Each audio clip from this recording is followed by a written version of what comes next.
Usa ka lalaki sa Cagayan de Oro City ang balhog sa prisuhan human kini gireklamo sa iyang asawa. Giklaro sab sa kapulisan nga walay kamatuoran nga tungod sa online gambling ang hinungdan sa insidente. Ang detalye sa report ni James Paulia.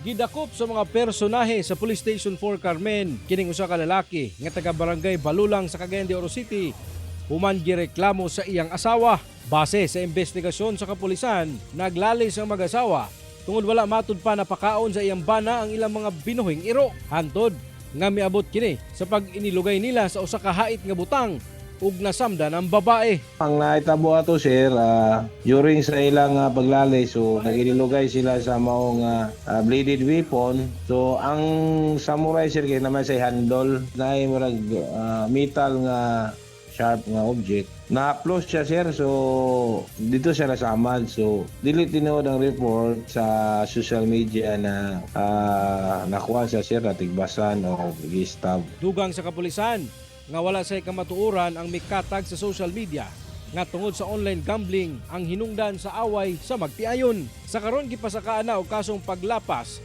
sa RA 9262 o Anti-Violence Against Women and Their Children's Act of 2004 ang maong suspect. Siguro emotional na physical abuse siguro ayang na elemento sa maong krimen. Any report nga magkita sa social media, sa Facebook o any kuan ato i-verify mali magod na information magod nga nahatag sa sa maong platform. Kauban si Makoy Sempron, James Paulo Yap, 1 Mindanao.